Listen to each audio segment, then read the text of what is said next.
नमस्कार मंडळी, मी तुम्हाला आज आटपाट नगरातील गोष्ट सांगणार आहे. बालमित्रांनो, एका गावात एक मोठा जलाशय होता. त्या जलाशयातील सगळे जलचर, पाण्यात राहणारे प्राणी अगदी खेळीमेळीने राहत होते. कधी कधीच भांडत नसत आणि एकमेकावर प्रेम करत. एकदा काय झालं, त्या जलाशयात एक थकलेला म्हातारा बगळा तेथे आला. त्या बगळ्याचे आता वय झाले होते, त्यामुळे त्याला शिकार करणे अवघड होऊ लागले. त्या बगळ्याला माशाची शिकार करावीशी वाटली, पण ते शक्यच नव्हते, कारण तो वयोवृद्ध झाल्याने त्याच्या अंगात चपळता नव्हती. आता काय करावे बरे? त्याने मग खूप विचार केला आणि त्याला एक युक्ती सुचली. तो हळूहळू चालत जलाशयाजवळ गेला आणि जोरात बोलायला लागला.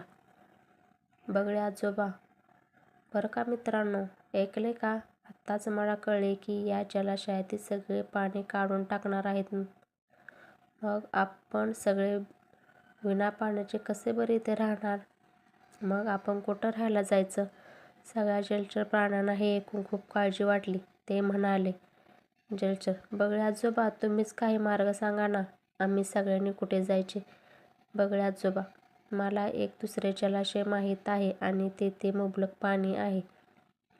तिथे तुम्ही सगळे खूप छान राहू शकाल. मग मी असे करतो, तुम्हाला एकेकांना माझ्या तोंडात पकडून त्या पलीकडे असलेल्या मोठ्या जलाशयात नेऊन सोडतो. काय मग, आहे तयारी? सगळ्यांनी बगळे आजोबाच्या या बोलण्याला दुजोरा दिला. हो हो म्हणाले. प्रथम मासे जाण्यासाठी तयार झाले. काय मग छोट्या बालदोस्तांनो, आपल्या बगळे आजोबांची तर युक्ती एकदम नामी होती. बगळे आजोबांनी पटकन 5-6 मासे एकदम तोंडात पकडले आणि उंच झेप घेतली. थोड्या वेळाने बगळे आजोबा परत आले. ह्यावेळी मगर ताई पुढे झाली. बगळे आजोबांची तर तिला तोंडात धरून पुरी वाट लागली होती. मगर ताई फार धूर्त होती. मगर म्हणाली, अहो बगळे आजोबा, माझे भाऊ मासे कुठे आहेत? मला ते दाखवा. आधी त्यांना मला एकदा डोळे भरून पाहू तर दे.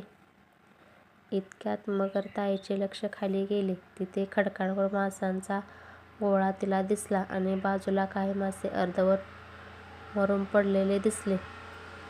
मगरीला बगळ्याचा सर्व कावेबाजपणा लक्षात आला. तिने लगेच स्वतःचा झपटा उघडला आणि बगळ्याला गिळून टाकले. आता बगळ्याचा डाव मात्र त्याच्या जीवावर उलटला होता. तात्पर्य, खरी पारख केल्याशिवाय पटकन कोणावरही विश्वास ठेवू नये. काय मग छोट्या बालमित्रांनो, कशी वाटली बगळे आजोबांची ही कथा तुम्हाला? गोष्ट आवडली तर मला नक्की कळवा हां. कमेंट बॉक्समध्ये तुम्ही तुमच्या प्रतिक्रिया नोंदवू शकतात आणि अजून छान छान गोष्टी वाचायला तुम्हाला आवडेल का? नक्की कळवा मला. मी वाट बघते तुमच्या कमेंटची. धन्यवाद.